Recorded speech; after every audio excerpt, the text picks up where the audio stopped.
was on drums. I don't even remember this. You had to throw up, and you were holding the bass, and you puked behind the bass amp and kept playing. That is so rock and roll, man. I love it, and I don't remember it. And you just kept playing. Now, see, We're like, is this recording? Yeah. Welcome back, folks.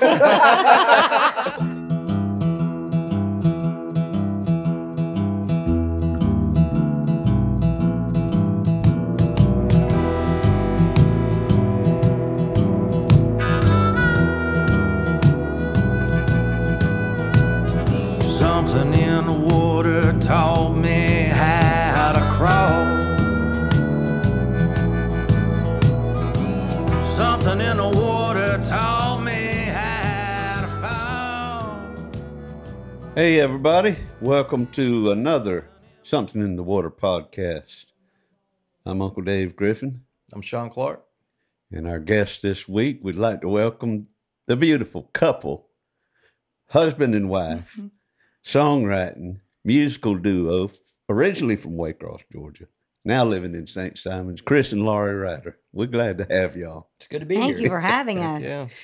Absolutely. So, like I say, they were from Waycross. That's where they got. That's where we all met. That's where one we another met. originally. Yeah, that's where we all met. But they weren't even from Waycross. No. I'm from Oh, Blackshear. Oh, yeah? Originally, Mm-hmm. I always like to go way back in. But I'm this. born, we I was fit born to in go way Waycross. back. You But were you moved born in back. I was born in Waycross because I know Waycross. your mama still lives over here. Mm-hmm. So you were born in Waycross. Grew up and in grew up in Blackshear. Blackshear. Mm-hmm. But you always, I hear stories about when you came back to Waycross, you came back from Jacksonville. I did. That's what I got confused with. I was So supposed to say you Jacksonville. kind of graduated from Pierce County Mm-hmm. and then hauled ass out of For the most part. Hit the ground Out of running. Dodge. Yeah. But For the most Laurie part. and Sean met each other back In high school. high school. He was dating Connected Katie through- Strickland. Oh, wow. You used to Katie come and Strickland. do. I forget, like, You used to decades come of and my do. Your band used to come and do pep rallies or Or did talent one, shows, right? or you Yeah. did one at least. I A know. Smashing Pumpkin song. Mm-hmm. yeah, I think so. yeah.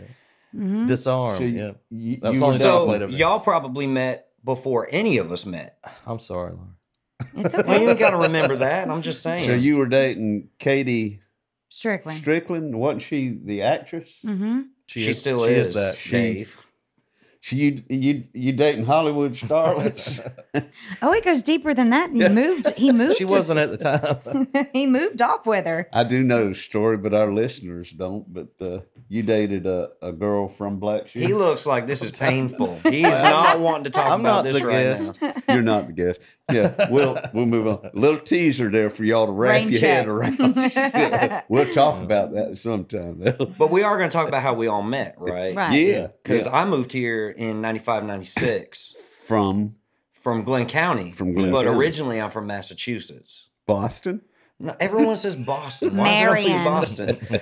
It's a little town north of Cape Cod. Very rural. Okay. I grew up in the country. Which, There- when I say I grew up in the country, that people are like, "Well, you're from up north," but the country is the country. We grew up playing in the woods and dirt roads. And There for the lack of accent.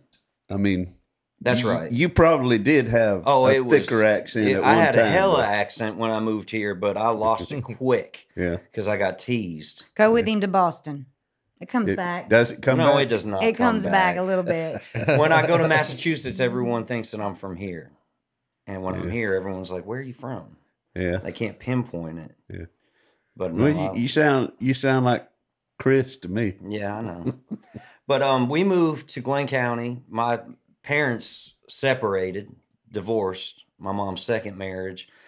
We moved to Glenn County in 1989, and I graduated from Glenn Academy. It took me a while. So I that's was where 2 years short of what I was supposed to be, or 2 years added, and then my family relocated to Waycross through the church, Mhm. and I followed them, and perfectly honest, hated it here and tried to get out. What year was that? I think that was 96, 96. That was and I met. about the time that I met you for the first time. No, sir. No. No, Later than it that? took years before we met. 96. So That's 96. I had just moved into the house where I'm at now in 96. So it was a few years after that. So my folks moved here. And really quick, weirdly enough, that was the year that I moved from here That's to right. Jacksonville. So she left the So year that I moved left here. the year that he in moved here. 96, you left. Okay. But I moved here and I met my sister Rachel was dating T.W. Lott. What? Yes. I did not know that. The things you learn on our podcast. I remember that. So I moved here and did not really play guitar. Wanted Really? to. No, I didn't take the time to learn. It just I was so involved with hanging out and girls and working jobs in Glen So County, Brunswick. Girls and girls. So when you moved here, were you out of high school? I That's had not just what I heard. graduated. You just graduated. I had so- just graduated high school. Like I said, it took me a little longer than most people because I dropped out for a year, but graduated high school. My folks moved here. I got a DUI. I was out on my own in Brunswick, and I had to move back here. So I moved here with my folks, and I hated it. I didn't know anybody. It was just too small a town for me. And I met TW, Jason Lee, and Jesse Herron all had a band. And what was it called? Distant. Distant. But I think it had turned into 12-gauge enema or 12-gauge something. enema, yeah. But it was probably still distant when I moved here. And those guys were a trip because Rachel would take me to their band rehearsals at Jesse's studio. And inevitably, one of them would be too intoxicated to have the rehearsal. Or they'd get through just a couple of songs and Jesse and Jason would get into a debate about how the song had gone at the previous rehearsal. And that would be the end of the practice. So that was a lot of fun. They were a grunge band, kind of grungy, post-alternative, hard rock. And man, I thought Jason Lee was the best drummer I had ever seen. He's a badass. He is I mean, awesome. back in the day, his footwork and TW's guitar playing and Jesse's bass playing, I was like, why are these guys not famous? I wanted to be in that band so bad. But I like I said, I couldn't hardly play. You didn't have any skills at that point. No. And so I moved back to Brunswick, and then I moved to Atlanta, and then I moved back here, and then really started honing in on my guitar playing. And then I met Sean along the way, and Sean and I hung out and wrote songs together for like a solid 2 years. We were inseparable. Yeah. And we had a lot in common because we had both discovered Beck's folk music. Yeah.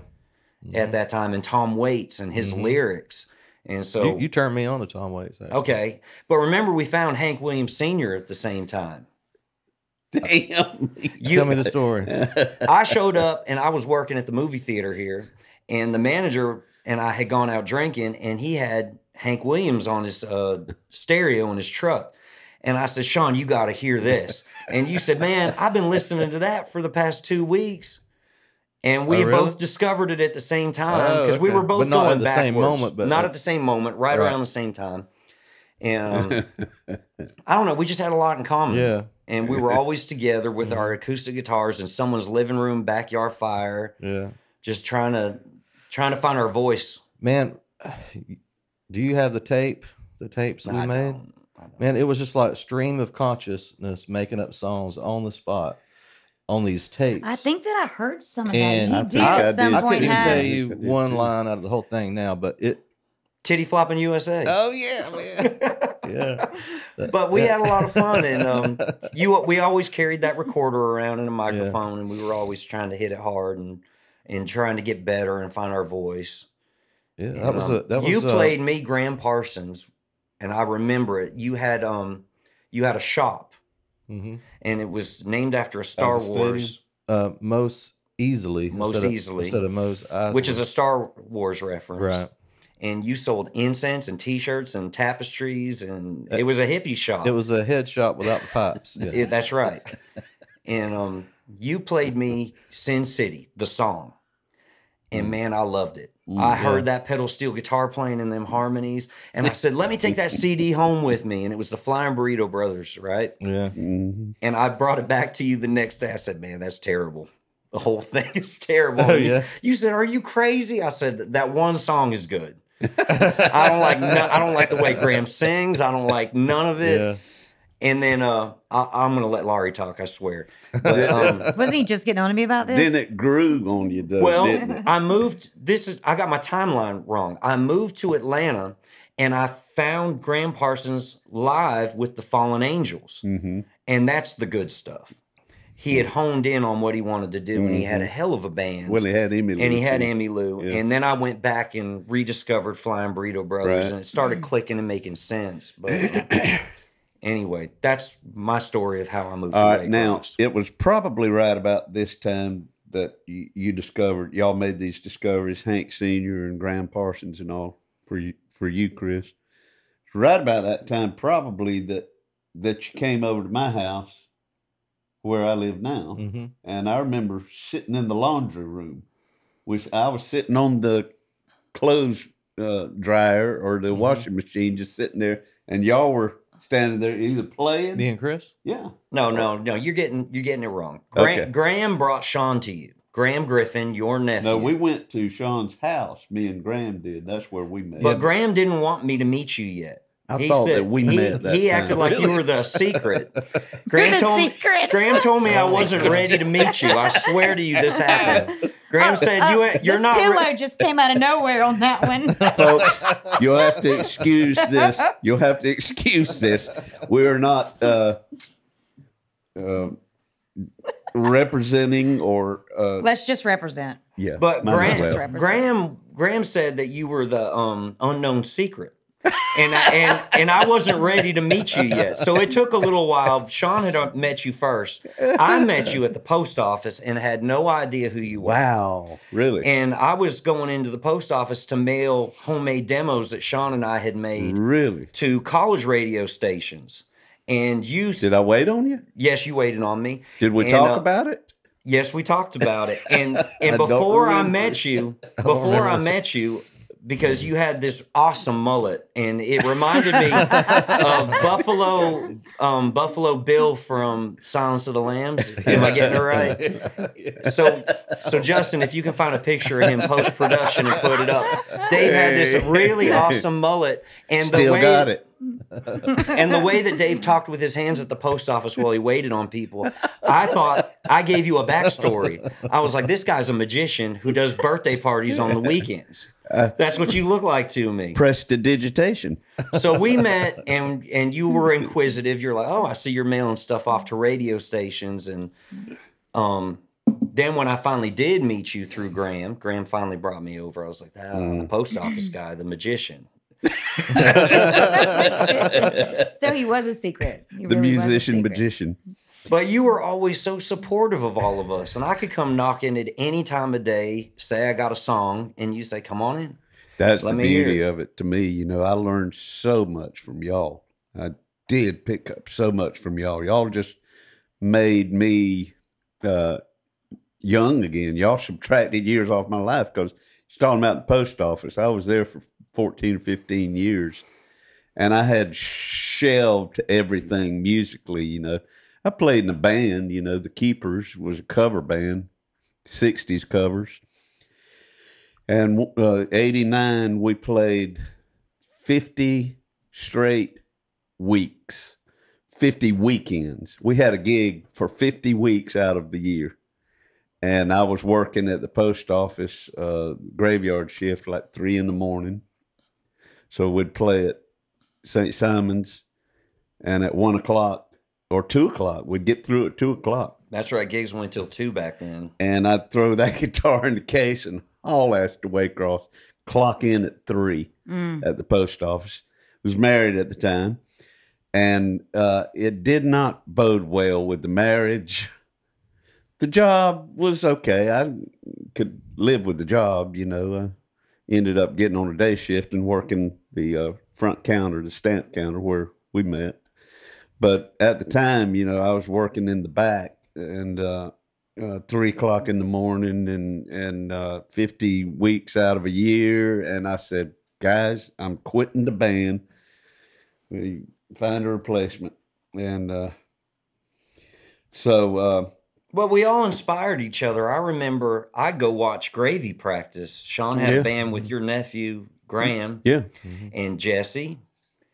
and Will Thrift. Yeah. Will Thrift. I even played bass before y'all got Jesse, because you had Jonathan Gibson for a minute. Yeah. And then you asked me, and I said, well, I'm not a bass player, and I'd go try to practice with y'all. But really, I just wanted to go listen most of the time.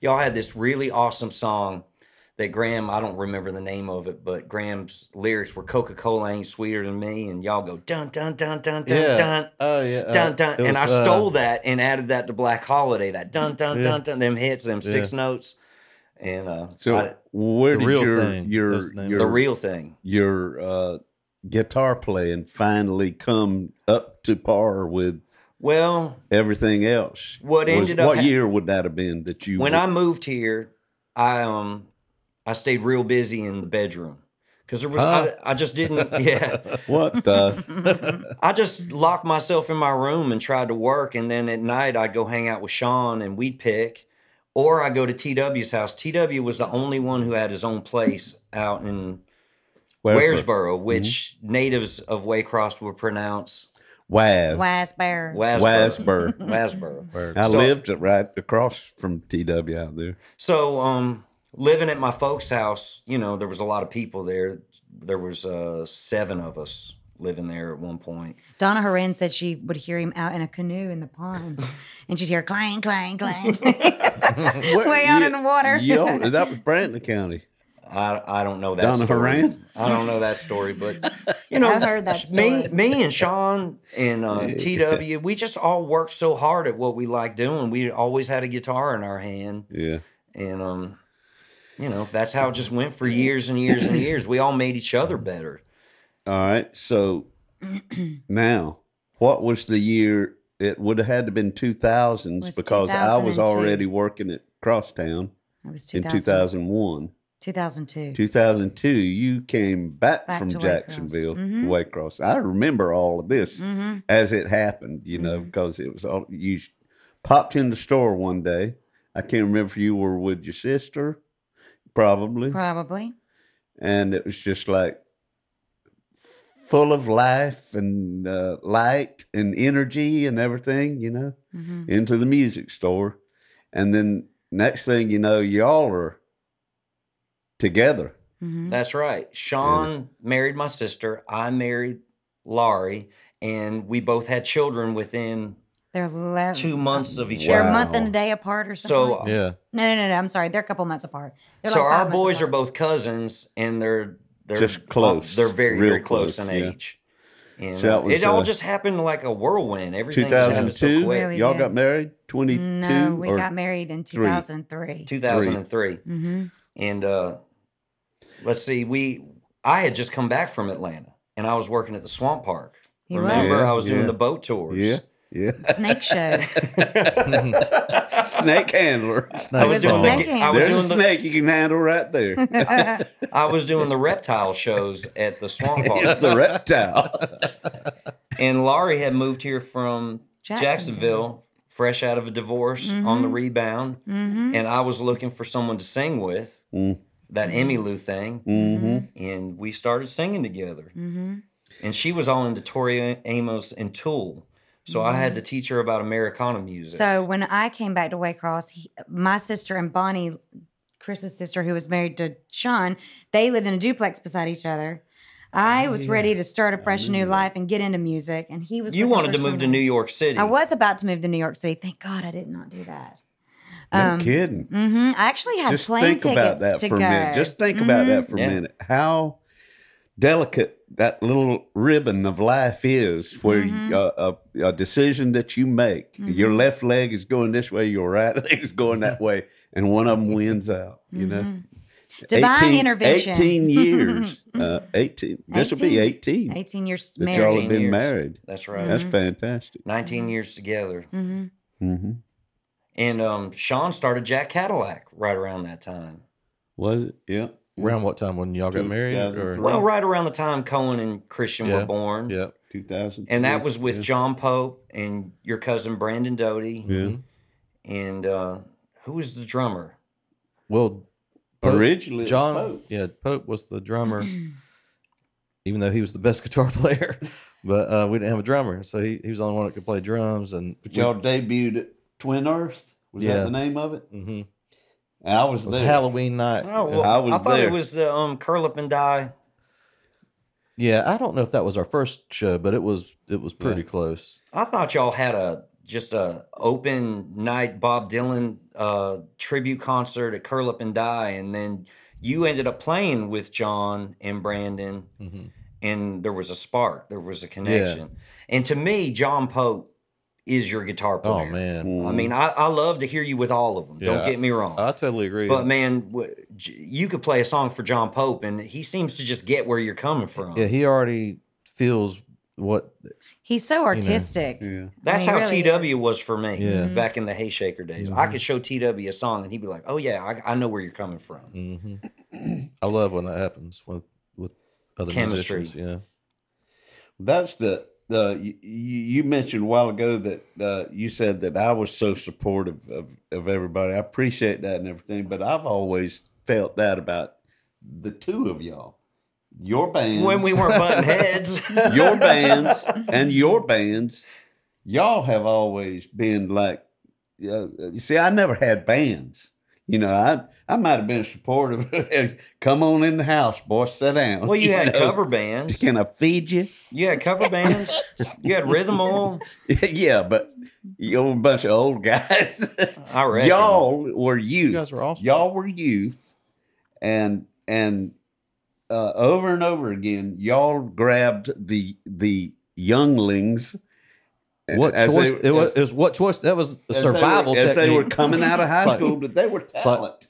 They as- were talent. Well, But y'all, Yeah. I mean, let's talk y'all about. got them to express themselves. Let's talk about and- the talented people, because there's well, something we in the talked water. about John Pope, Brandon Doty, and then Dylan Crosby. Dylan entered Crosby. into that. Lee O'Neill played with us 1st That's right. When it we- was Lee. When we finally got a drummer, Lee about, O'Neill, we're talking about a friend from Brunswick, Georgia, on drums. yeah, and I played with him in the Blackjacks. Right. But how many guitar players are in Waycross that are just so good? I mean, Jamie Moore, Yeah, Josh Kirkland, Yeah. John Pope, TW Lott. I mean, you Yeah, just go and on, I and put- that. Put both of y'all in that category. Well, we're too, songwriters. John Carter. Tony Kaysen. Tony Kaysen. John, We're John Carter. all four of us are songwriters. We're not guitar players. Yeah. Well, I'm not a Rick- guitar player. The I'm, last rhythm guitar I'll player. call Yeah. myself a songwriter before anything. But getting back to my point is, you took a young man who could play guitar named Josh Sharp, and he just decided out of the clear blue that he's Well, going that was to all Josh Sharp. He put the time and work in. he's on that. going to tackle a pedal steel guitar. And folks, that ain't easy. And But he's so you're talking good. about, you gave him a platform. You gave him a platform to take that and express himself and learn as he was going, you know. It ain't everybody that would do that, you know. So Well, so everybody is, I guess what it boils down to is like this article right here in the Georgia Music Magazine from 2011, winter of 2011. This good friend of ours, Steve LeBate, came down and interviewed us because they saw that there was something in the water going on down here in Waycross, Georgia. Anyhow,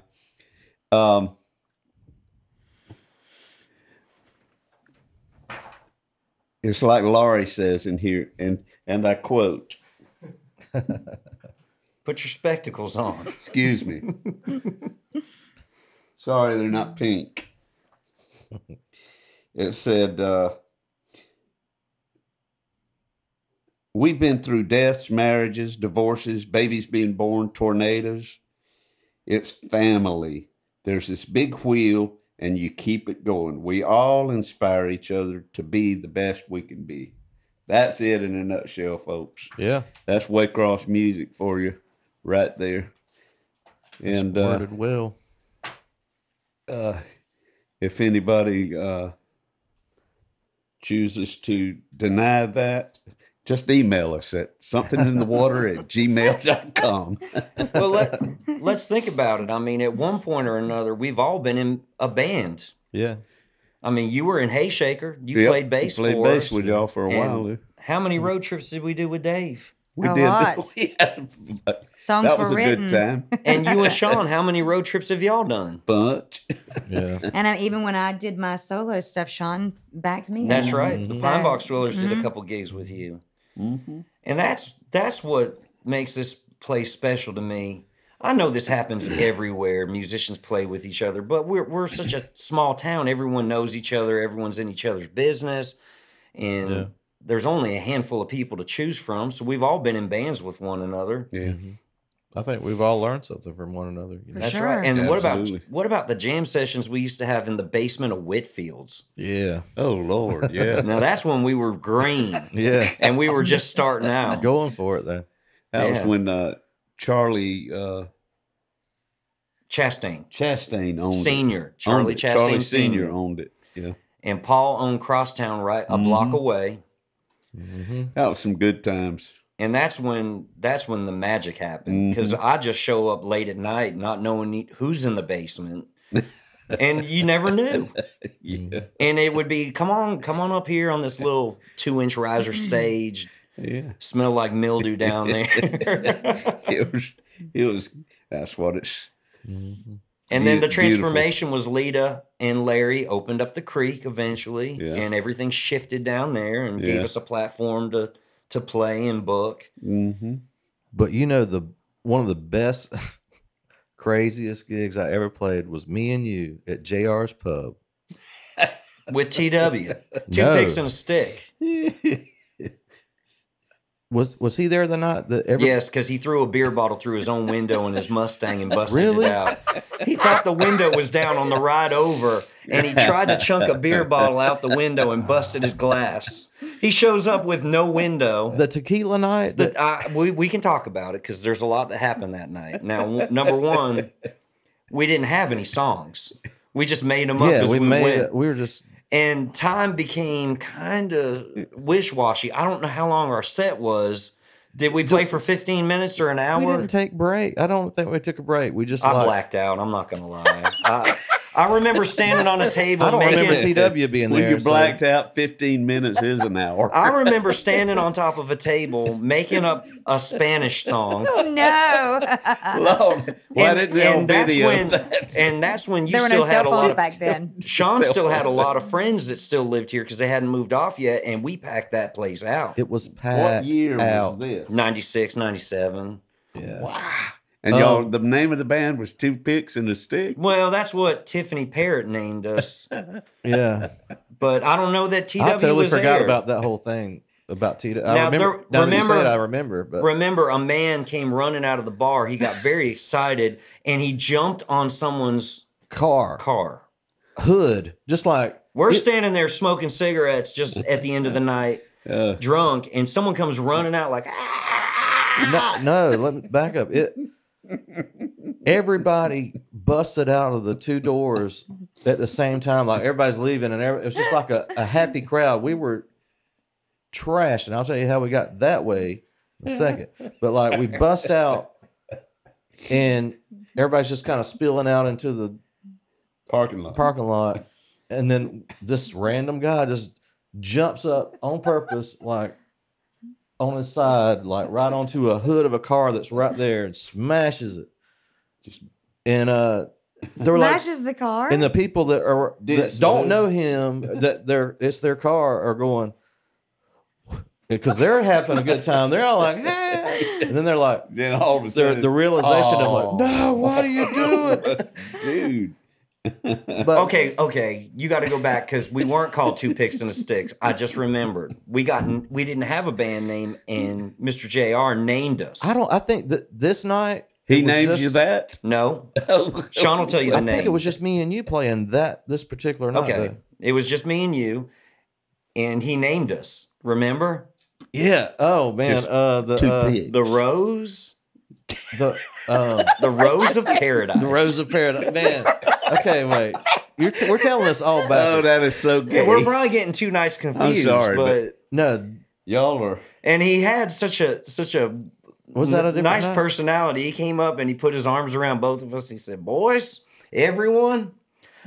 Right into the microphone if we had one. I don't even know if we had a microphone. He said, Hopefully not. I've come right? up with a name for y'all. The Roast of Paradise. Yeah. The Roast of Paradise. Was The this Rose. Valdosta? Are y'all talking about JR? Are y'all talking about This- Valdosta? Yeah, No, Waycross. it was Oh, okay. It was JR's right out. JR's pub It was, here in it was Waycross. where the water Off of department is Albany. now. Used to be a on bank. Albany, the corner of Albany and Albany. Augusta. That was so the good old days. Well, let's talk about Laurie. Now, go back and tell us your musical beginnings. When I was born. I mean, you My came. mom was the minister of music at all the churches we were in. She was also a music major and a music teacher. So it was just a form of language in my Yeah. household. So I never so really. you came out. 2 weeks, I knowing think, after about I it, was yeah. born, I was on the stage with my mom. Wow. Yeah. So I did musicals. And then when I got Girls older, Trio. Girls Trio, I did theater. I've done, I did all that stuff. But then when I moved away, I didn't really, I was just ready to party and find myself. So I didn't really put music on the And forefront. Jacksonville is a good place To party. for that. Yes. For partying and finding I yourself. feel like some of those were wasted years, but Yeah, but you ended up finding yourself. I did. Yeah, through many nights of Trying. things. Through raves. So yeah, I did the whole rave thing, and But anyway, when I came back to Waycross, What were you doing down there, though? I mean, as just far as bartending and Bartending, okay. yeah, which is 25 what you And still years. raving. do. Which is 25 what you years. Still do, yeah. Mm-hmm. So then I came back to Waycross and I was about to move. I was literally going to be here for like 3 days.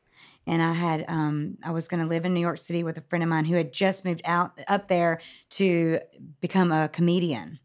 Oh. And so I was going to go. She really wanted me to come live with her. But at the very next day, Bonnie and my sister introduced us At Whitfield's. at Whitfield's. Okay.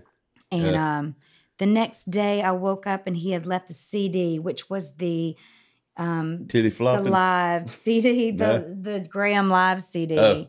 He left that for me to pick up. And so I listened to it, and I'm born and raised here. I didn't ever really, I hated country, actually. It wasn't something that I really got. Girlfriends would listen to like Hank Sr. and Loretta, and it just never really clicked with me until I moved back to I Waycross. thought you said your friends' parents listened Well, to that they kind of- did. What Your did, friends On the way to listen- school, we would listen to What it. was friends your listen to impression Garth of that Brooks.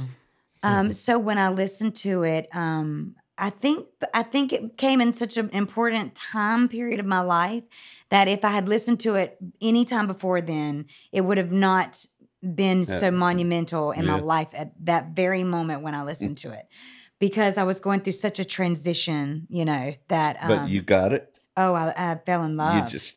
I mean, totally fell in love, and fell in love with the whole thing. Coming back to Waycross and hating where I grew up, and then coming back to such a musical family, and just I was like, where were all these cool people when I lived here? But you already had a musical background. Mm-hmm. I mean, not only from what your mama provided in church and everything, but didn't you play? Well, I played piano all my life. I mean, All your nothing life, yeah. classical or anything like that. I played flute. I've, like I said, never really thought about pursuing anything because it was already such a second nature in my life. So it was just part of. It's like breathing. What about So- guitar? No, I did not learn guitar until I met Chris, and I was 26 years old. And you couldn't necessarily drag a piano everywhere to bonfires. Well, wait a Yeah. minute. So you learned guitar after Hayshaker broke up, and I started playing with Josh in the Traveling Riverside band. Right.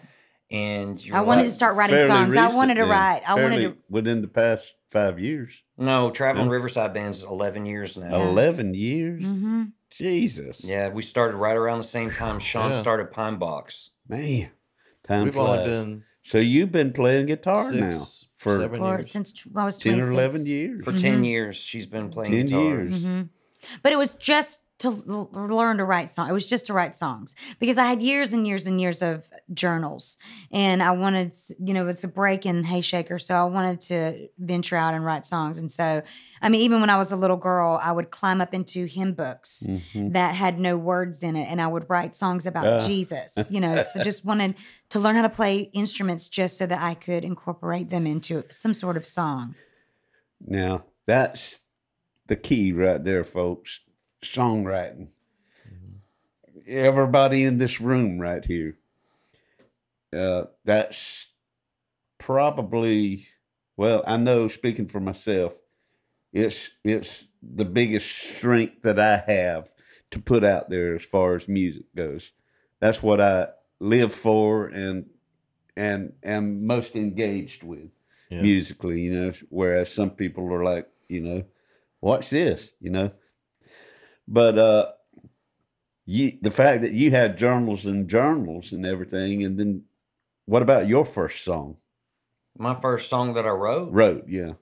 When would that have been? It was Mexico City Horror, and I wrote that right in front of Sean, I think. And that would have been that late 90s. The middle of the right? 90s. The middle of the 90s was so weird because Kurt Cobain had just died, and it seems like grunge and all that stuff lost its shine for me. Yeah. And I think you felt the same way. Yeah. Everything started becoming more of the same. And so we went backwards to Robert Johnson, Hank Sr., Johnny Cash, went back to the 60s, found all the good stuff. The roots music. And I don't know, everything sounded so overproduced and marketed, and it's just, I don't know. Maybe it was with age. Maybe that's naturally what happens. But Sean and I wrote songs together for a long time, and I don't know if any of them really stuck, the ones that we wrote together. We had one called, it was kind of a spin-off of Graham's song, Drugstore Truck Driving Man.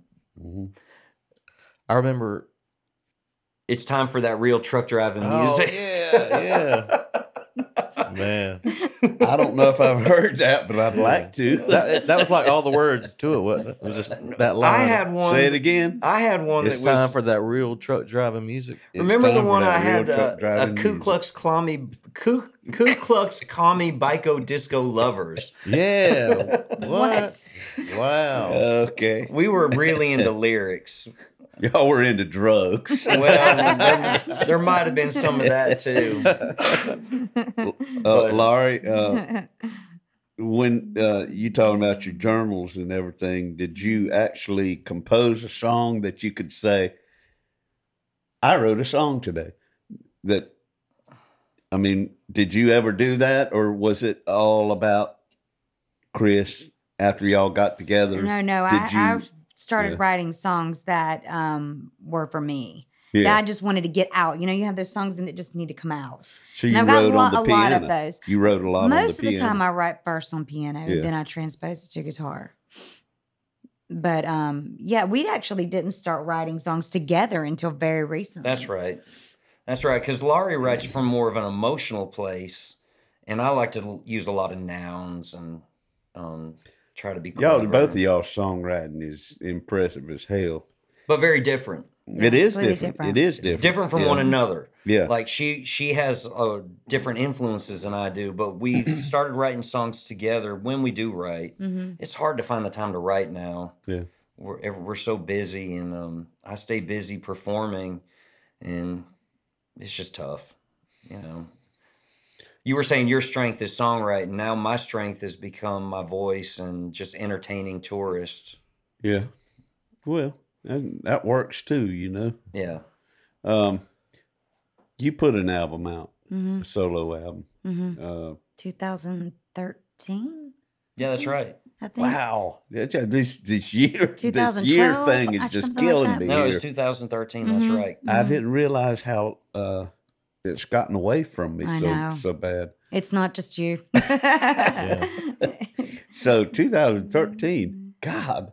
And I remember we backed you up on stage at some of the festivals. But that was a great album.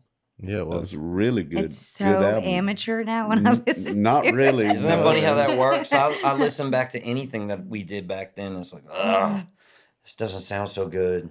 It's just so funny how I was on stage my whole entire life. I did musicals, Girls Trio. I mean, I actually replaced Elizabeth Cook in the Girls Trio that I was in high soprano. Okay, that's right. Because Elizabeth Cook went to Pierce County. Yep, she That's graduated right. a couple years before I did, and And y'all went to state we went to state. It was the first The Girls first- Trio that ever went to state. with Laurie when singing I high was there. soprano. What is Girls Trio? What is that? Harmony group. is three-girl is it harmony group. acapella? It's Yes. acapella harmony group. That's tough. Yeah, That's we did it in hard. a cathedral in Macon, Georgia. It was it was Golly. just But she got heart-piercing. kicked out because she wouldn't quit smoking cigarettes. There's always that side of the story. You heard it here. I wonder what Elizabeth Cook got kicked out for. She would have no shame in telling you. No, she wouldn't. Bless her heart. But what I was getting at was I sang my whole entire life, and it wasn't until I met Chris and decided to pursue music further that I went into the studio for the first time in my life, and I quit singing for 6 months. I absolutely despised everything that I heard. It just As a result of going into the studio, She didn't like the way Hearing her voice myself. sounded. you think That's you the hear- age-old thing, though. Yeah, it is. On tape, It you know, is. Mm-hmm. anybody can, once you're recorded, the first thing you say is, "Ooh, that don't sound like me." definitely makes Yeah. you. It definitely dissects you, Yeah. and it makes you build yourself. You have to Mm-hmm. build yourself back out of it, and I think that's one of my strengths is in You the did. vocal.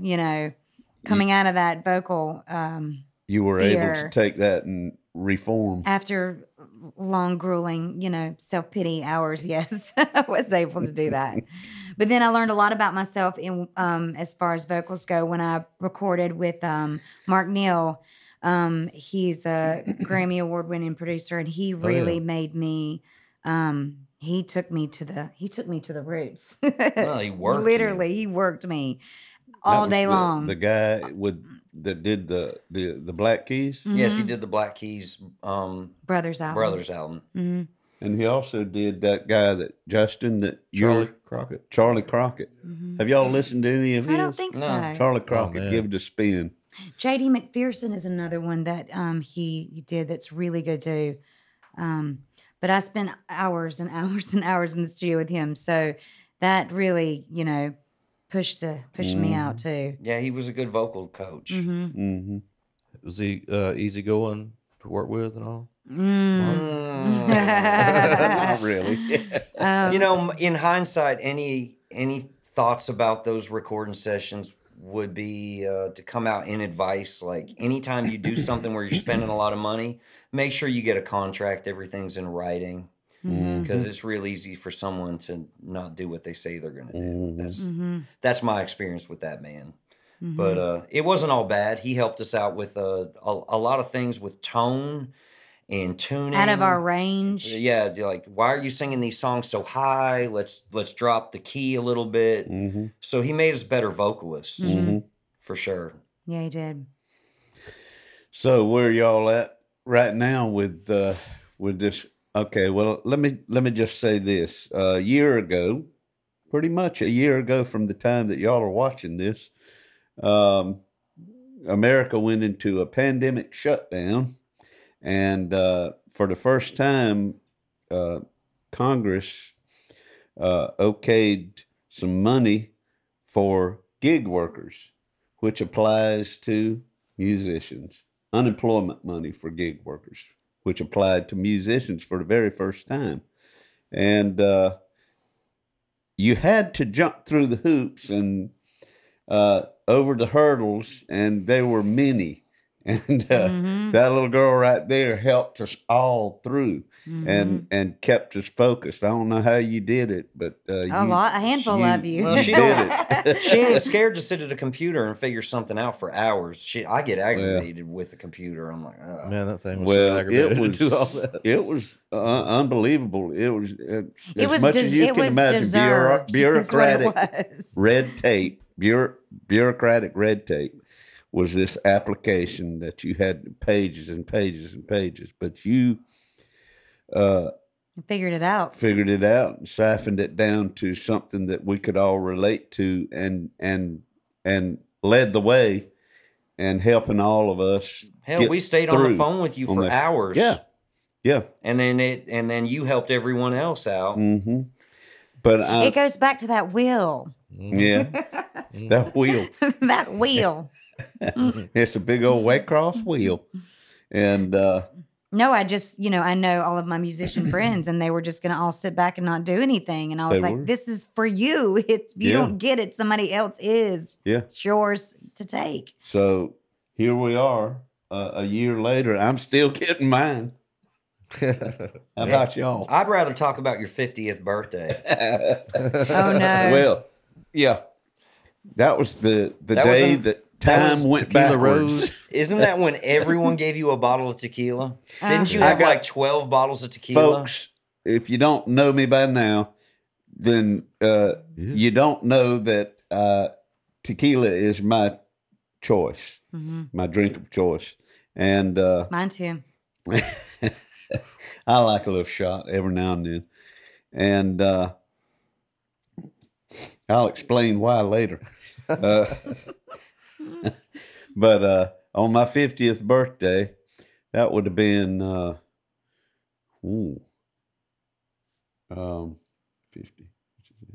2003. Yeah, it'd been 2003.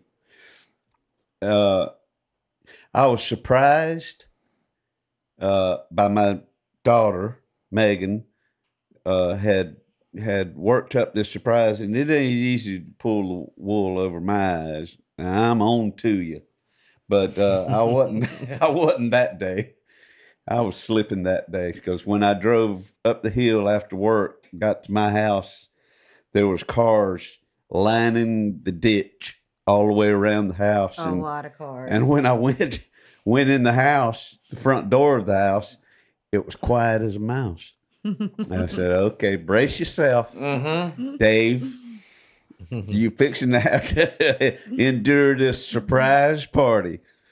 And so I opened the sliding door onto the patio, and there was everybody out there, surprised. That was the day that time went backwards for me.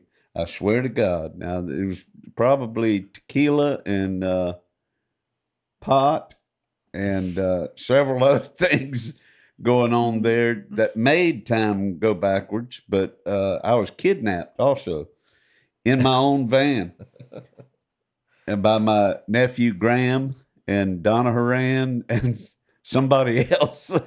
And they drove me way out Central Avenue and shotgunned me in the face, and then turned around and put me back in the van and drove back to the party. And I looked at my watch, and I know that 2 hours had gone by, but it was saying, it was still saying 7 o'clock. I'm just confused. Why did they drive you all the way out Central Avenue? I don't know. That's the way we used to do things. That's just how we did it, right? We find a dirt road way off of Central, kill some time. That's how we did it back in my day. I don't know why we was doing it when I was 50. But can I tell everyone how I found you that night? No, probably not. I don't care, Because, all right, so there was a line going to the bathroom. Yeah, the bathroom in my house. Now, the party was held in the backyard, but at some point, my wife put me to bed because I couldn't handle it anymore. And my master bedroom has a master bathroom. That's where everybody was going to relieve themselves. So Lynn catches me on the way to the bathroom, and she says, just go to the master bathroom. Just cut through the bedroom. Okay. So I go in, and there's Dave, face down. On the bed. Pants around your ankles. Bare naked ass. Cowboy hat over your face. Oh my gosh. With vomit in the shoe down there. No, that was later. Oh, okay. Because when Bonnie walked back through there, then there was vomit involved. Well, folks, if you ever have to vomit when you're drunk, make sure you're on your stomach. That's right. Mm-hmm. Make sure you're face down. Advice. Which Uncle Dave was, and I'm telling you, it works. But you know what? We were just talking about when I started traveling Riverside Band, and it just occurred to me that right around the time you started Jack Cadillac, we started Hayshaker. Right around the time I started traveling Riverside Band, you started Pine Box Dwellers. Yeah. Isn't that so weird? We had children right around the same time. That is weird. And everything's kind of Y'all's evolved. career arc. And is- as traveling Riverside Band has kind of winded down, and I've become a solo artist, Pine Box has kind of winded down, and now it's you and Connor. It's so weird. And I think it's amazing, and it should not go without saying that I think it's awesome that both of you have been able to maintain your lives based on music. I think that's so important because I tell people all the time how proud I am of that for him, because I'm quite jealous that that I'm not out there doing that. I live a little too frivolous of a lifestyle, but but that is, to me, that is. But wait a minute, you're out singing more now than you have been. I'm not saying that I don't still do it. I'm just saying to solely be a musician, making money, humping it, and doing what y'all do, I think that deserves it deserves a lot of respect, because not many people get to do what they love to do for a living, especially you, Sean, because you created a way to do it with your original music, which right. is so hard to do, because so many of us, well, I know for me, for speaking for us, we so many times had to put the songwriting to the back burner because it wasn't what was making money. So we had to turn away from that. But it's what an honor to be able to do something like that. I think that's really awesome. Yeah, that's the toughest. That's the riddle, isn't it? Yeah. One, you want to find your own How voice. do you do that? Yeah. Right. For a songwriter, you want to find your own voice, right? Because you don't want to You sound like struggle someone to get else. there, yeah. And then you got to find a platform and a way to present your product to people. And Sean, you're the only person who's managed to do that consistently. That will pay you I think back. I'm sitting in a room full of people who've No, done I'm a it. cover artist now. I mean, really, Every one of y'all have written and recorded original. We're not saying Yeah, but that. what We're saying what they're saying is you're making a living. You're making you your pursued it. gigs are paying you money, and you're able to play a lot more originals than we do. you created a space for people to enjoy your music. Something that you did that when people go to see you, so when people go to see us, they're like, oh, can you play what? Play this, play that Beatles play song that. for us. Yeah, play that song that you play so well, You know any James but Taylor? you created a space where people, I've seen it. I've worked in They a bar wanna that hear- you played they in for wanna hear, years. People knew your music and Yeah. wanted to hear your music more than they did cover music. And that's brave. that's bravery, and that's success. That's success. Well, thank you. Folks, we're here on Something in the Water podcast with our guest, Sean Clark.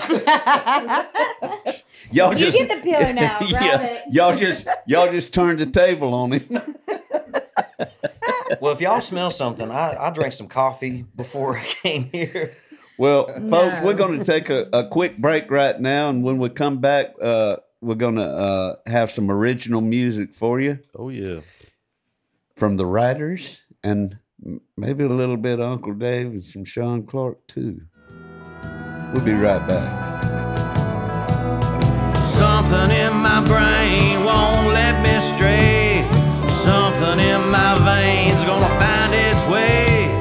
Something in the water taught me how to pray.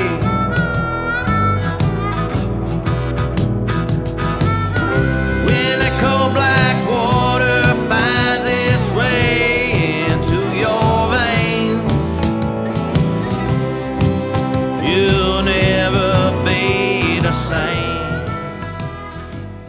Welcome back, everybody.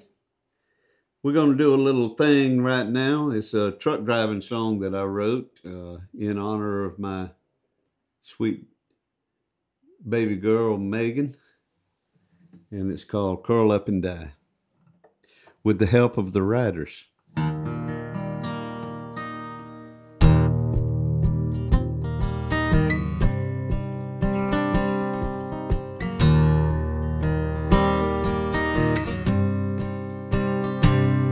Won't you curl up and die in my arms, little darling?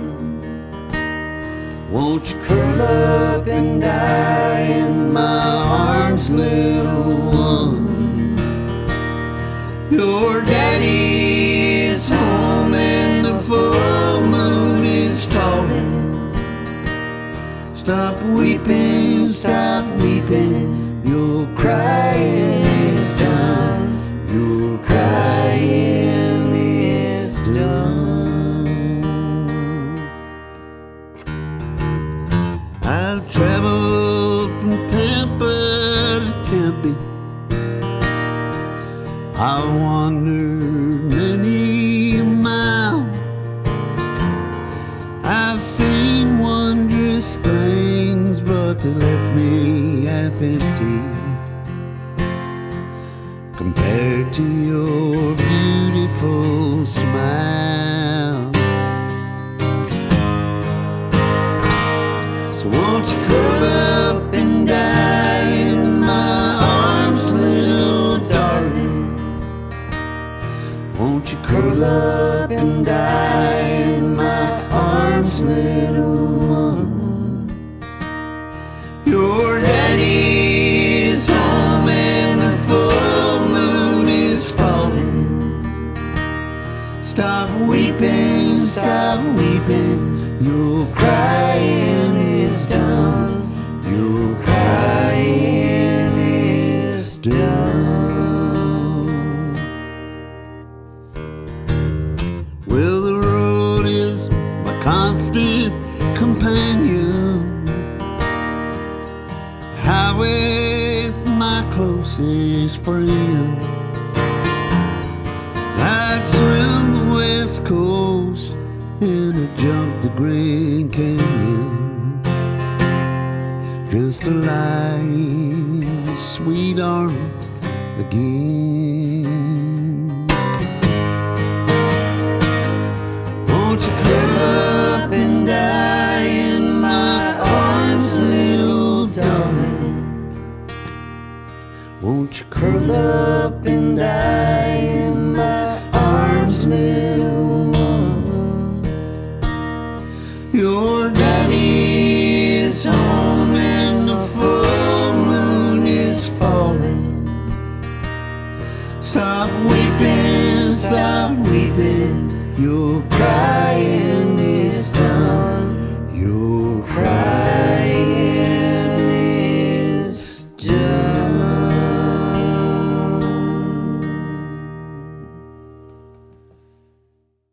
Little curl up and die for you. Now I'd like to turn it over to the Riders for an original tune. Hi, we're Ryder. I'm Laurie, and this is Chris, my husband. We're going to play a song for you today called Longway. We actually have it on vinyl, so if you're interested, hit us up. 1, 2. Maybe we could take the long way home tonight. Windows down, so with no headlight. Under the moon like a raven loon, I profess my profound love. You'll say yes and we can settle down. Leaning, reeling like you always wanted to. Let's always tell the truth.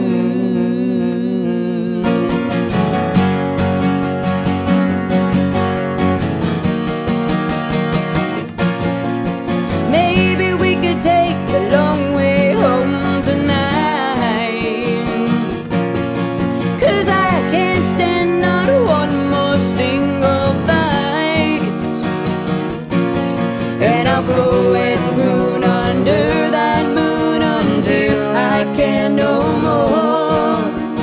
You'll say yes and we can settle down.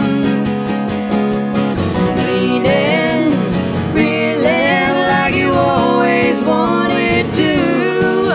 Let's always tell the truth.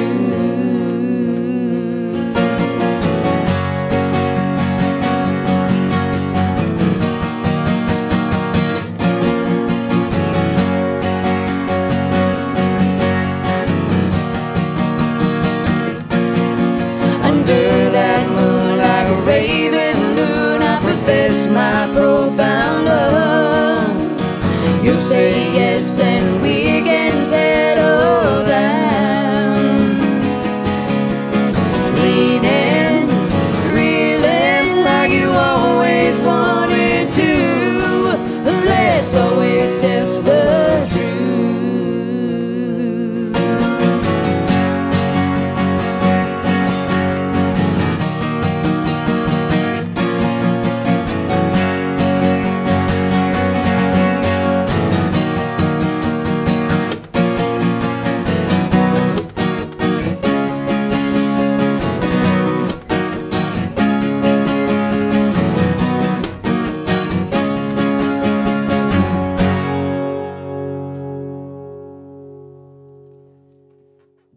Lee was on drums. I don't and even remember this now. You had to throw up, and you were holding the bass, and you puked behind the bass amp, and kept Oh, playing. that is so rock and roll, man. I love it, and I don't remember it. And you just kept playing. Now, see, We're like, is this recording?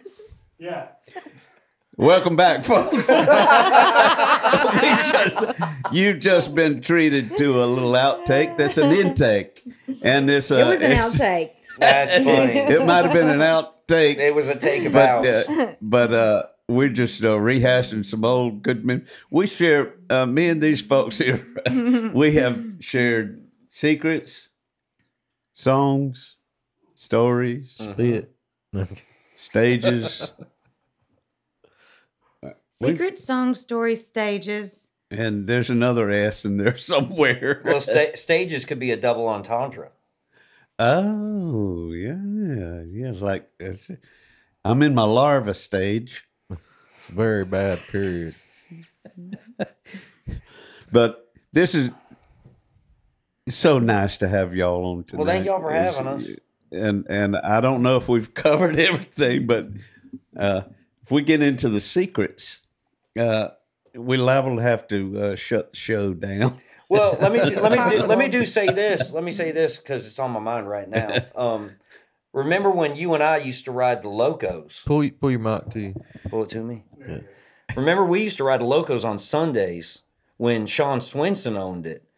From here. From here, and you would go with me as a duo, and you have your songbook, and I still do like 3 or 4 songs from that songbook when I do my solo. And I've still got some of your printed out pages in my songbook. But between that and Whitfield's, that's kind of where I cut my teeth on learning how to play in front of people. Because you would be so kind to join me. You're like, yeah, if you're driving, I'll go. And I would book the gigs, and then we played it when Zach owned it. Yeah. And We had a group called Cousin at one time. with Graham. The three-piece. That's right. So with my nephew, Graham Griffin. between you and Ray Heron, I would say that y'all kind of mentored. Well, I can't speak for everyone in Waycross, but for me, I mean, Ray gave me sound advice time and time again. Yeah. Well, he taught me my first chords on the guitar. Well, my first thing on the guitar was the bass line for Jimi Hendrix' Hey Joe. It was on a 4-string Silvertone guitar that was missing the B and the E string, the 2 little strings. It was leaning up in the corner of his trailer, and I expressed an interest in the bass guitar. And he said, well, here, this has got 4 strings on it. Here, let me show you. Jimi Hendrix, Hey Joe. And I never looked back after that. So you started bass? You started on bass? Okay. Started out on bass guitar. And Billy Ray Heron is who we're talking about. Another old timer. Historian. Historian. Like me. He's, as y'all have heard us, well, he's been on one of the podcasts before, but y'all have heard us talk about Billy Ray. He is the local historian, the man on Graham Parsons, and who was also from Waycross. And he just pays attention to how music. Details. He pays attention to how music affects society and culture. Absolutely. And he looks at the trends, and he knows what's coming. And he always told me, the best thing he told me was, don't think with your ego. And I use that all the time. He's a smart fella. Yes, he is. And his son is Jesse Heron, who played bass with the Pine Box Dwellers. And in Hayshaker. And Hayshaker. And on my album. And on your On album. your album. And ran the only recording studio we had in town that I can think of. Hickory Wind Recording Studio. Which was Sweetbriar Recording Studios first. Right. And Billy me and Billy Ray used to record songs and send them up to Bill Lowry. And we had some 7 songs published with the Lowry group in the early 90s. But then his son, Jesse Heron, took that over.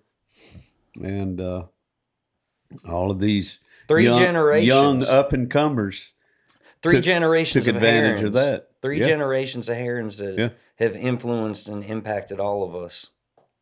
Pretty cool. It is. It's the wheel. It's the wheel. And now it's time for a tale of the week written by myself.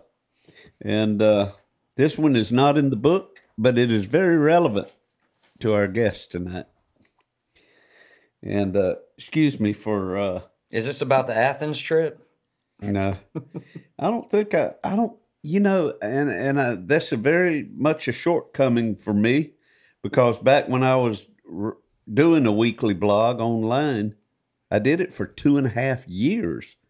Every week I came out with a new story, and I don't think one of those addressed my time playing bass with Hayshaker. That's right, yeah. I don't think I ever wrote about that, and it's not. Well, it's in a song. Anybody's fault. It's just my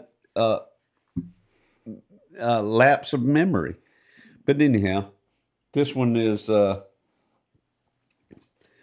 This one doesn't have a title, but it concerns a beautiful acoustic guitar that I once owned. There's an old saying, if you love something, set it free. If it comes back, it's yours. If not, it was never meant to be. Well, that's a nice little psychological assumption meant for romantic relationships and hit songs by Sting, I suppose.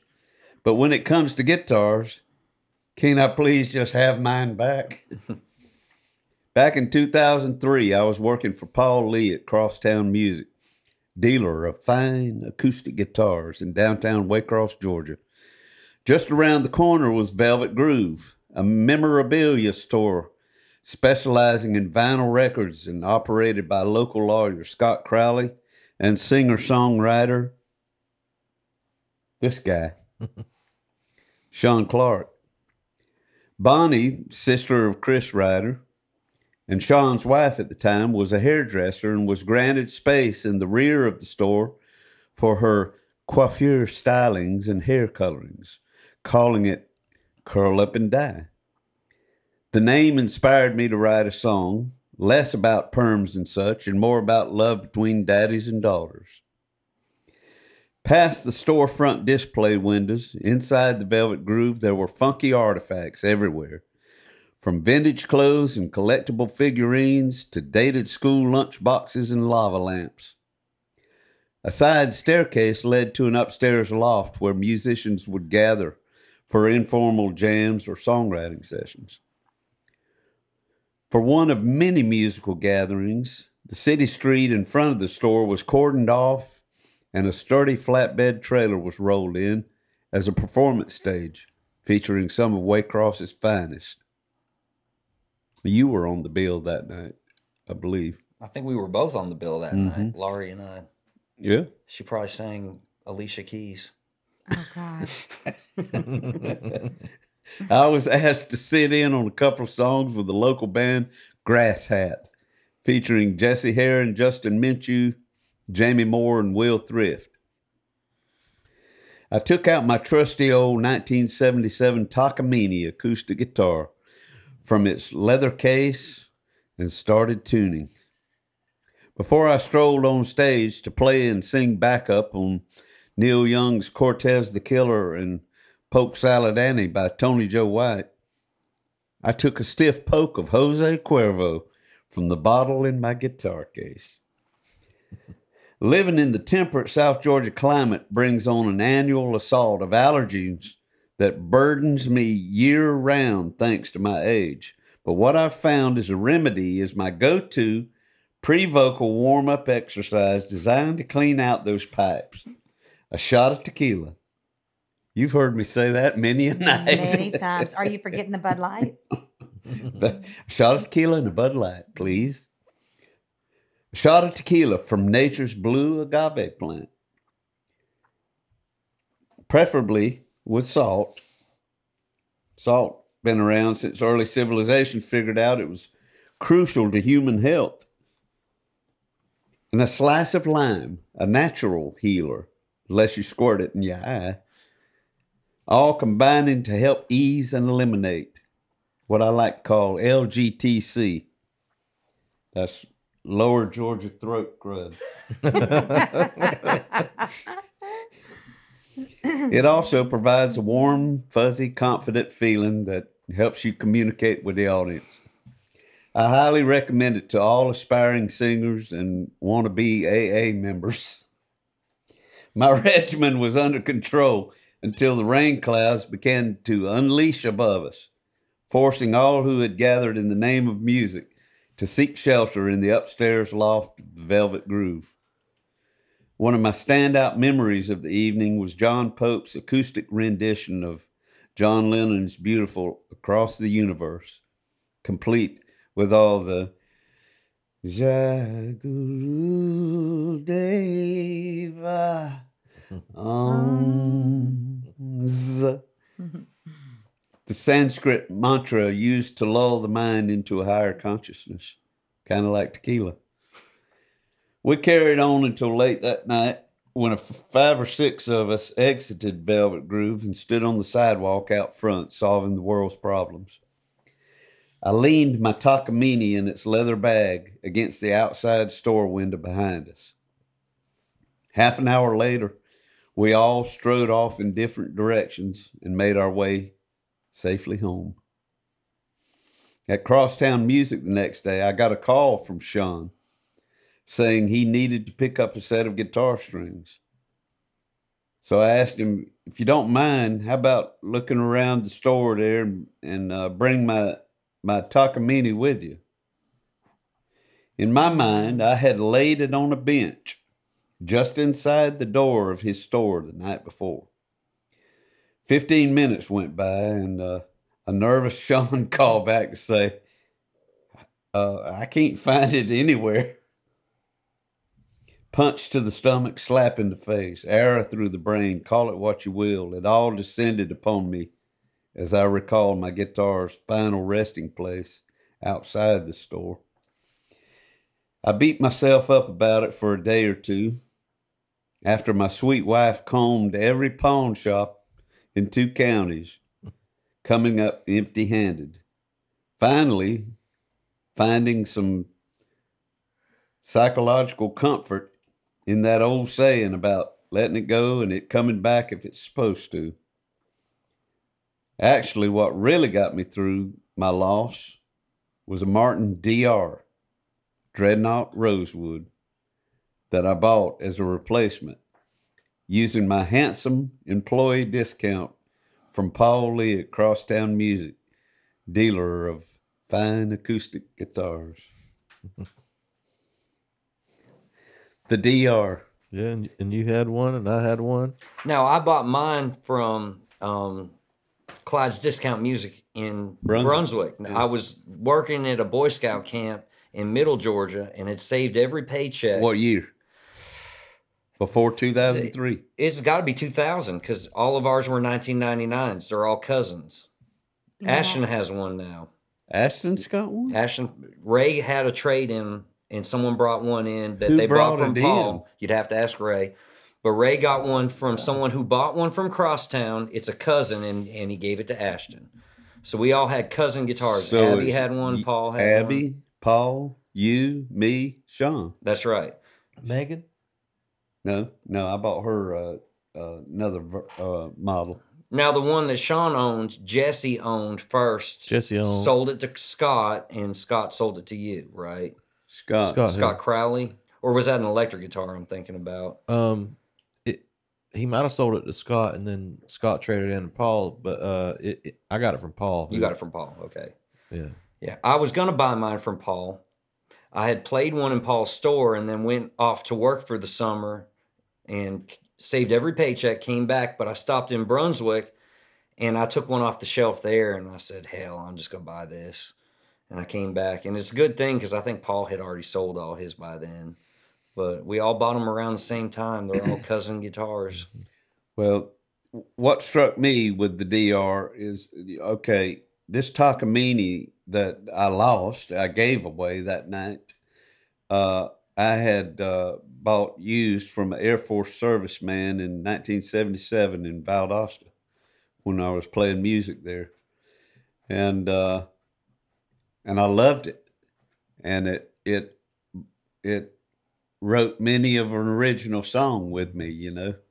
And here from 77 to 2003, two or three, whenever we had that, the night of that Velvet Groove concert, I had it low them many years, and in a moment of sheer lapse of wisdom, I walked off and left it on the sidewalks of Waycross. But luckily, I was working for Crosstown Music, and Paul was a Martin dealer. Yeah. And so every month he had to order some guitars, and as they would come in, 3 or 4 to the order, you know, after I lost my Takamine, I would look forward to those Martin orders coming in, and I would sit there and tear into them boxes, and I would play every one, waiting on the one to hit me like my Takamine did, because you'll know it, you know. Yeah, you know it. The day that DR came in, I pressed it up against my chest and strummed down on it, and it was the vibration. The rosewood is a good it enhances the bass response. It does, and with age even more. You can feel it thumping your heart. But you know what? There's something about that series that year, because I've played DR since then, and they don't sound near as good as any of ours. Oh, did. really? And Charlie Chastain Jr. has one that he bought at Crosstown. He still plays. A DR? A DR from Paul. So that's 7. That's 7 total. Nice. Yeah, it's a really, really good year for Martin to make those guitars. Maybe we should call Martin. Yeah. And I wish I had mine back. and tell him about You that. had done some wood burning on your top. What happened to that guitar? I can't remember. I know it was something you asked crazy. that like you already know. It's a good Well, story. I mean, I feel like I know. She doesn't know. She doesn't know. No, I feel like I've heard this story before. but- Warmers. A woman, an old girlfriend of mine. That's all you got to say. You ain't got to say no more. I'm trying to figure out how to make it short, but anyway, Smashed to I was going to smithereens. say, I had something to smash. It smashed. Well, Dave just summarized it. Coffee table, guitar. here's the short version, or probably the long version. But she was dropping me off to practice or something, but it was at the First Creek. I got out and we were arguing in the car already. Get out, and she peels off before I even get out the car good, and I've got flip-flops on, and the tire like touches the back of my heel and runs over the back of my flip-flop. And I didn't hit her car out of anger. I'd hit it out of trying to survive at that point. And so I slapped the car like, hey, you're running me over. And as she pulled off, I saw that it was dented where I hit it. And I was like, oh, hell. So then instead of going where I had to go, where she was dropping me off at my vehicle, I think, I went back because I was like, she's going to raise hell or whatever. So I get there, and then she's already seen it and stuff. And she's like, I wish you had something that was worth anything that I could break, because, you don't have anything worth anything. I said, this is all I got. And I handed it to her. She goes, I don't want this. And threw it straight down on this very cushioned footstool that shouldn't have done anything to it, but it popped a brace off the back. Oh, the footstool did. Yeah. And then just the middle that you can see through the hole, the bracing popped off. Mm-hmm. And then I said, that's not how you do it. Mm. So you broke it. Yeah. Matchsticks. Like explosion.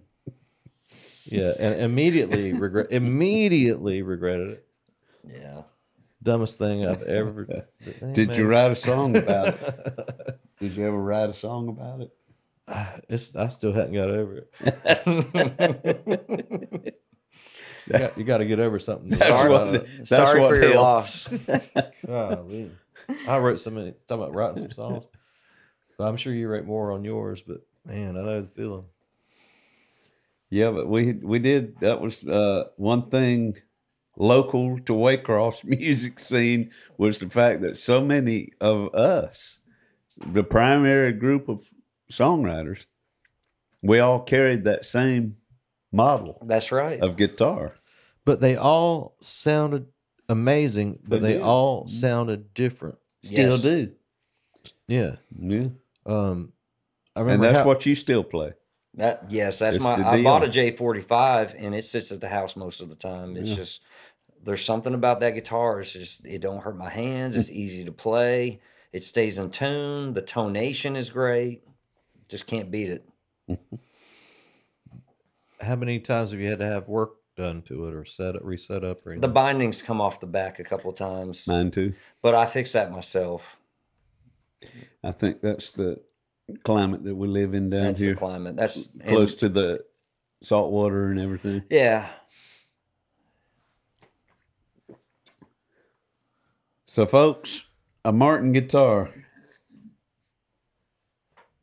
specifically a DR, is the way to go.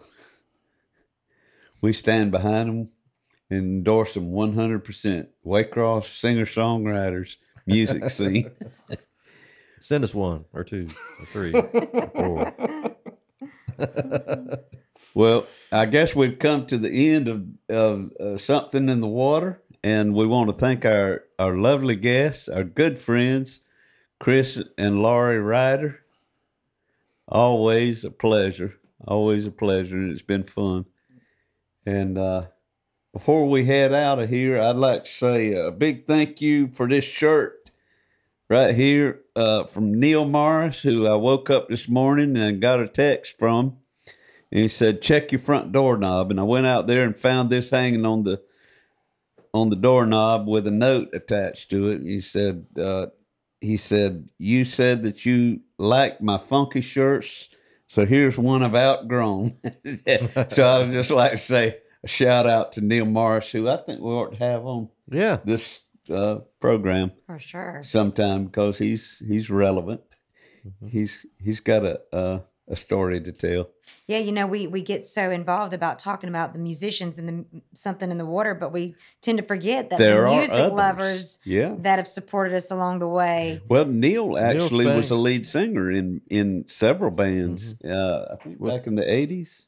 With Josh, Josh Kirkland? Mm-hmm. Yeah, Cool. and Sam Johnson was in that band, and I can't remember for the life of me what they were called. We'll do that. Neil, get ready.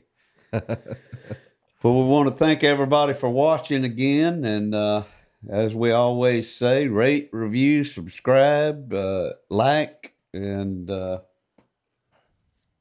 email us now. And holla. Email us at our own private email there, somethinginthewaterpodcast@gmail.com. You heard it here, folks. Thank y'all. We'll see you next time. When the cold black water finds its way across through your veins, it just might seal your fate.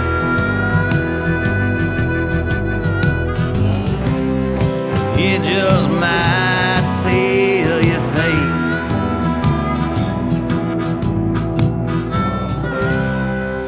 It just us might see your face.